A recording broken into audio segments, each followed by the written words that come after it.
He was such a jerk. He was like attacking, biting, clawing, everything. Yeah, that's what cats do. Yeah, exactly.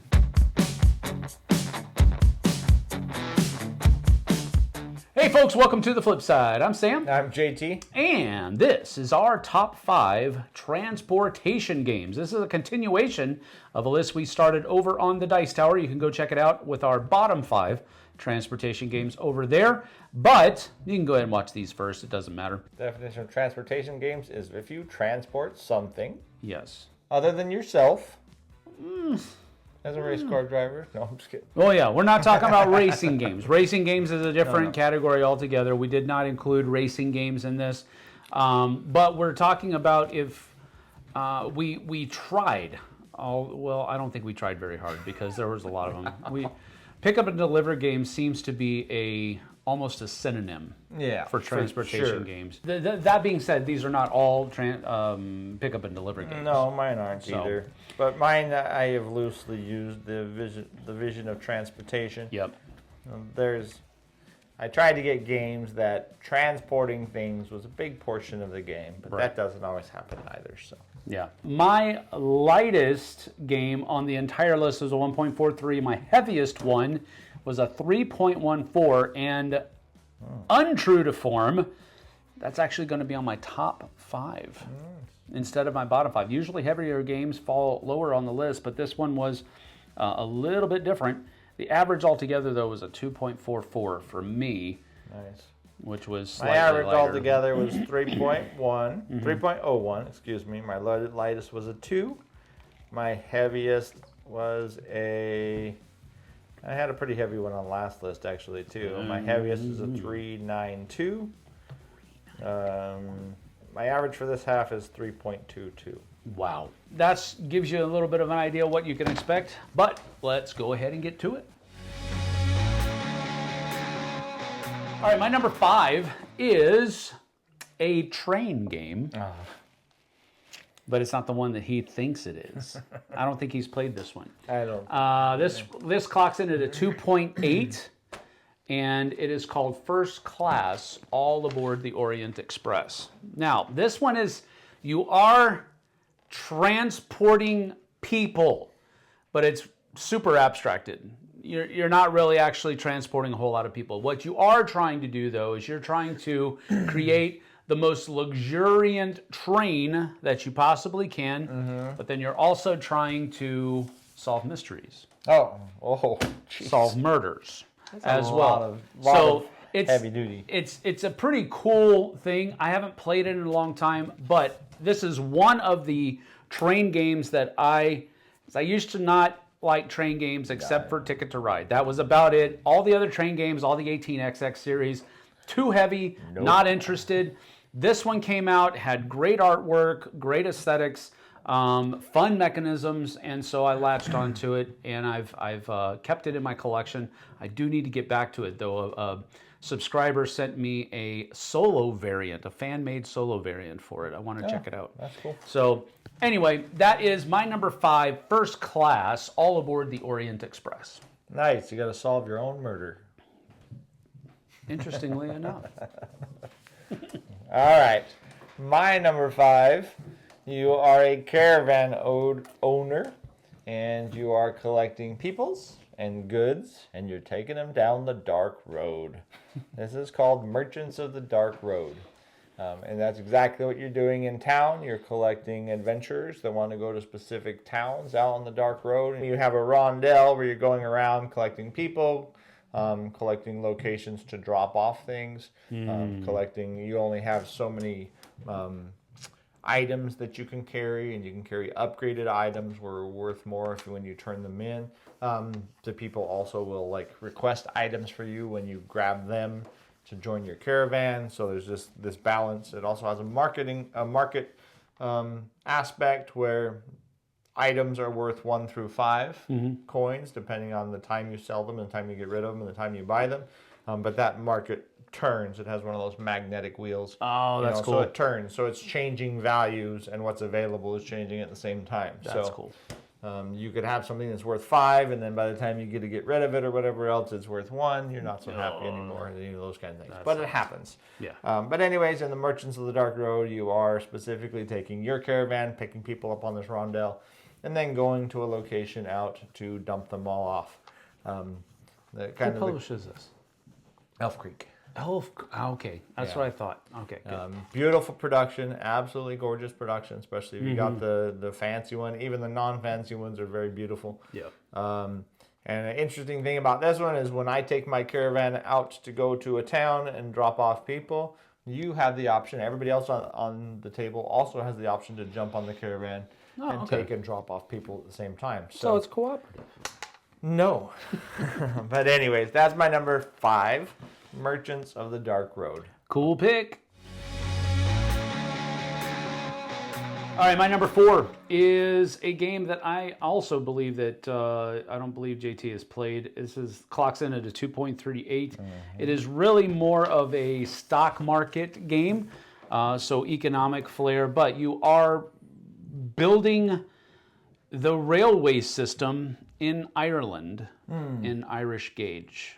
And so basically, you're going to be able to score points based upon a number of different things, how many different cities you have your or that rail line going through, how much stock you own in that rail line, how many big cities it goes through, how many small cities it goes through. There's a number of different things that are going on as far as how you can score points, but it's not overly difficult. It's actually pretty mid-weight as far as that's concerned, and it's very fun. It's one of the reasons that I have kept it. The other reason being that it's Ireland. But it's a really fun game as far as stock market games go, in my opinion. I'm not a huge economic games kind of person. So on this one, you just have to picture in your mind stock market game, building a transportation system, but you all get to decide what's being transported, I guess. I think people are being transported. I think people are just using your trains to travel, maybe livestock and all of that other kind of stuff as well. But it qualifies, in my opinion, as a transportation game because you're literally building that system of transportation. All right. But that is my number 4, Irish Gauge. All right, well, I'm glad you stretched that one pretty taut because I'm going to stretch it even worse right now. My number 4 is a great game. That's why it ended up on this list for sure. My number 4 is a great game where you're a pirate captain and you are collecting things on different islands, taking them to different islands to turn them in. You're following your storyline, your nemesis' storyline, your lover's storyline, and you're doing a bunch of back and forth. Yeah, see? It fits. Go get the golden goblet and bring it over to here. I'm transporting that golden goblet. I'm shoehorning this one in tighter. Woo-wee, doggies. Sea of Legends. Man. Now, this is a pirate game. With a lot of stuff or it's a nautical theme game. With a lot of stuff going on. It could fit all those categories. I'll be nice. Okay. I know. This one was a shoehorn. It's a great game. Sure.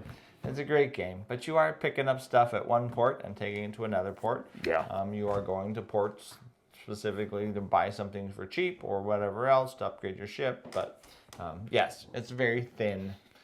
But there is transportation involved. Tenuous connection at best. Yeah, at best. My number 4, Sea of Legends. Woohoo! Good.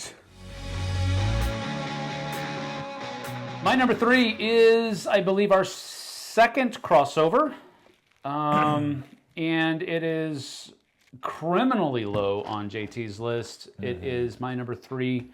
This is called Mistwind. He did mention it on the last one over on the Dice Tower, and only basically mentioned in passing because he figured it was going to be on my list. Yeah. Rightly so.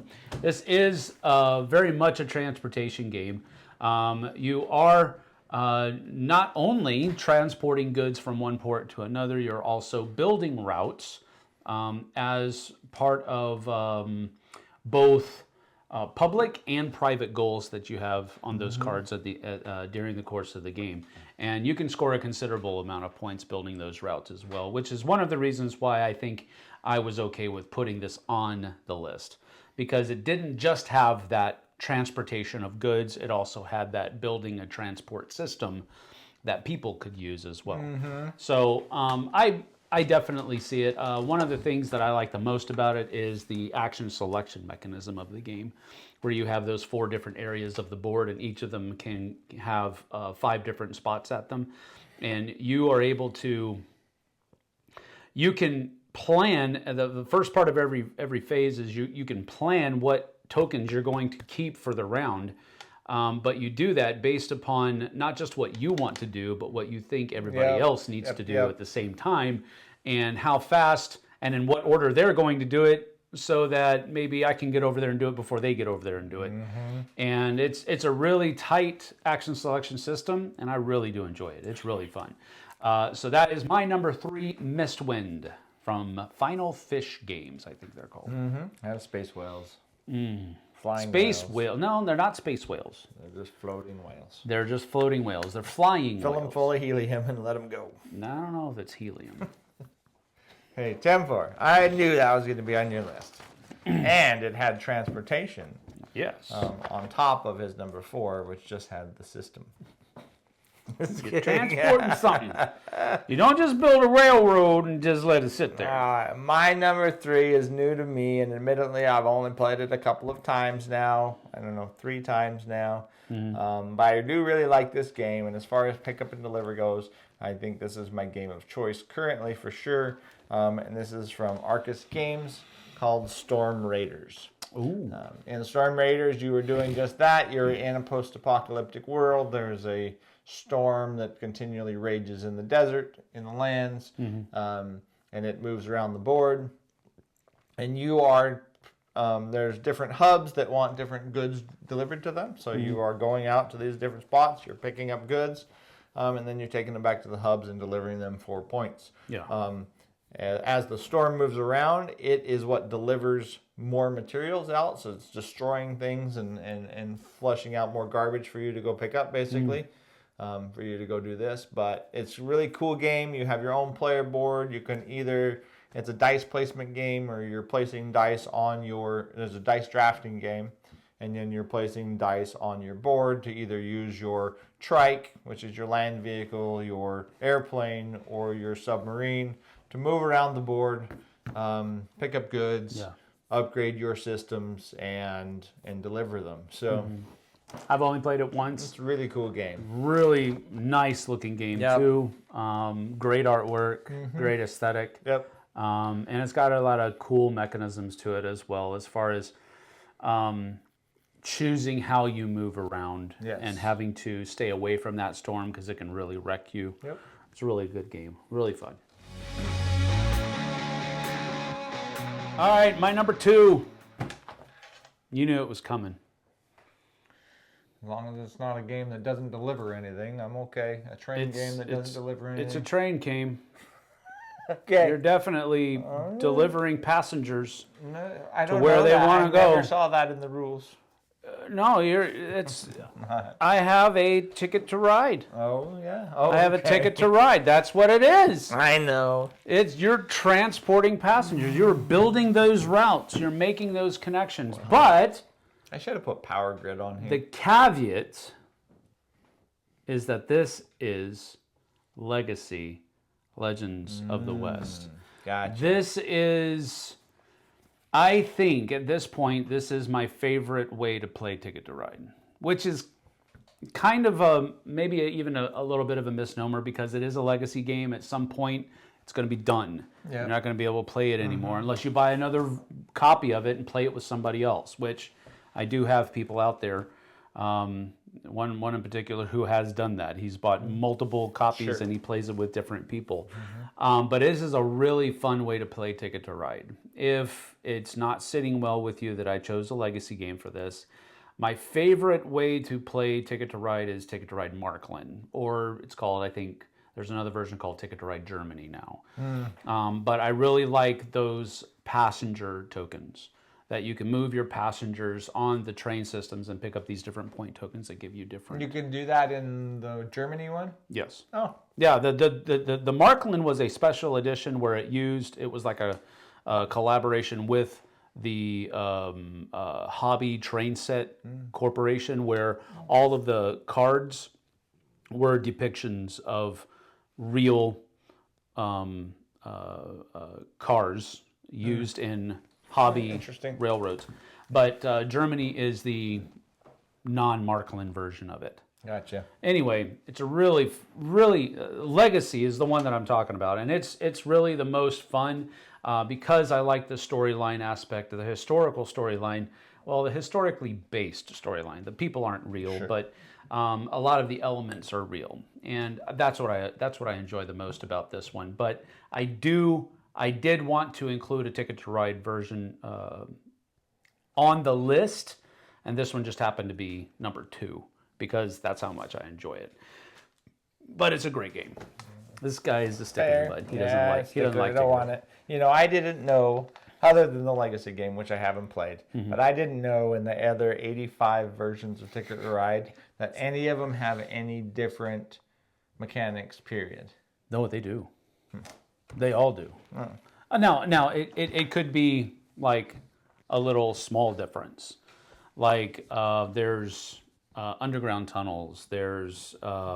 But you're still just doing the draw 2 cards, play your cards, or whatever. Well, yes, There's no other but there's physical other mechanics ways that you. No, there's not physical mechanics. Okay. No, but there are other ways that you have to accomplish the building of those links. Gotcha. Okay. Fair. All right. My number 2. I'm shooing this one in here. See, they have to be good games, great games on the top of my list, right? So I have to shoe in some stuff that makes great sense. That's what that word "top" means. That's right. So I'm shooing this one in here just a slight bit, but you are absolutely transporting citizens from the world, from the United States, citizens from the world into space to go to their leisure destinations of choice. This game is called Galactic Cruise.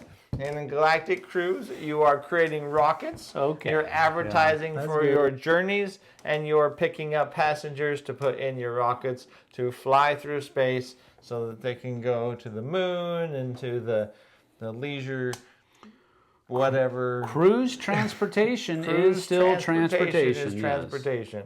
And not only that, but this is a Kinson Key game.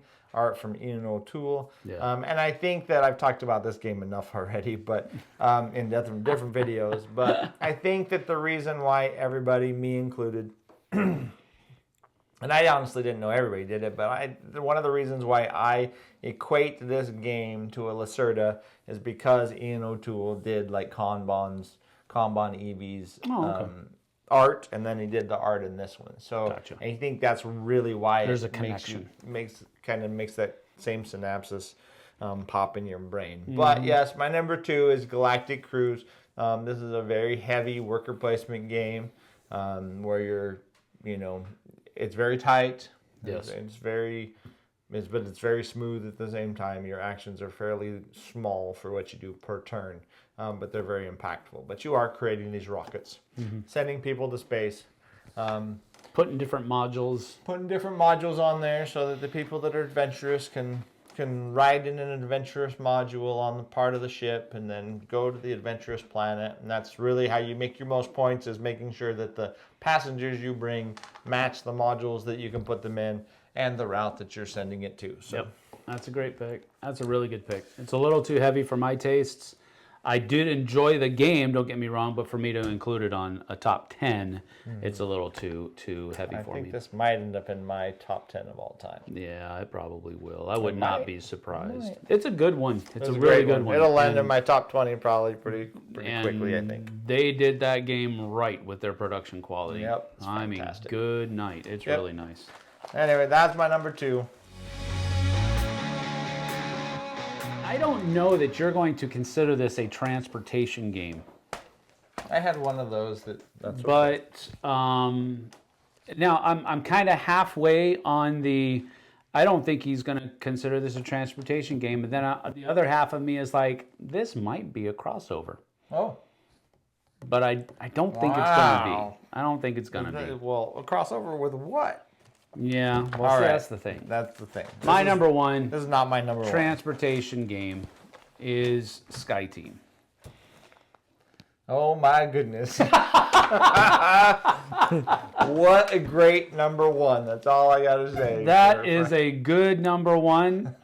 You are definitely transporting peeps. You're trying to get them on the ground safely. If you've them. seen me fly, they've never put people in my planes yet. I'm just kidding. I think if they've seen any of people that have actually played this game fly, they wouldn't be putting That's any right. people in the plane. But this is a great game. What It's a pick. only a 2-player game, and it one of you is the pilot, one of you is the co-pilot, and you're just trying to work together to get that plane to land within a certain amount of time and safely. Yep. And I think it's a great little That's game. hilarious. And it's very fun. So that's my number one, Sky Team. Man, what a good pick. I don't know if it's a transportation game, but I like it a lot. All right. My number one is probably no surprise to anybody in this that knows me at all or has looked at the list at all, but my number one is a game from Roxley Games called Brass Birmingham. Yep.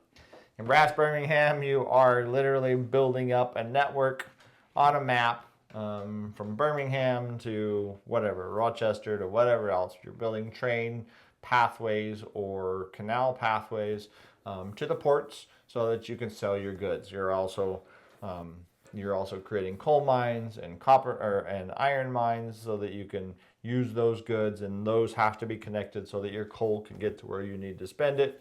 And at the same time, if I build a manufactured goods location here, then I have to connect that to the port so that I can send those goods to the port to sell them off. That really is the meat and potatoes of Brass Birmingham. You are creating a transportation network as a group, basically, even though you're obviously playing competitively, and then trying to sell your goods along with beer, because beer goes with every good transaction in Brass Birmingham. But anyways, yep, that's my number one. It's also, it re-implements what it used to be called is working in the logistical industry, the board game. Yes, correct. It feels like work. No. It does to me. I haven't played Brass Birmingham. I played the original Brass, Yep. and that felt like work to me. Yeah. I mean, the nice the thing about old, it was Birmingham OG is it's Martin Wallace. beautiful. Yeah, OG Martin Wallace, and he made sure this is, in my opinion, this is a heavy game because my name's going on. It's going to be heavy. Put the pedal to the metal. That's pretty much what it is. Yeah. Yeah. All right. Well, that's our top 5 transportation games, and yes, we took a rather liberal approach to defining the word transportation. That's okay though. Let us know in the comments how poorly we did. Also, let us know what we might have missed because we defined things improperly. Yeah, I'm not a train game person. There are a ton Neither of am I. train games in this category, Yes. and I'm just not a train game person. I don't know. It doesn't excite me that much. I mean, I guess Brass is the closest thing to a train game as far as that kind of route building goes. Yeah. But our number 11, bonus to all of you, Mission Red Planet. We are sending people to Mars. We talked about it before. We both struggled with putting Mission Red Planet on the list, and we ultimately both didn't. Yep. So but that is true. That is my number 11. That's his number 11 as well. So thanks for joining us. We'll see you guys and gals on the flip side. Take care. Don't carry too much.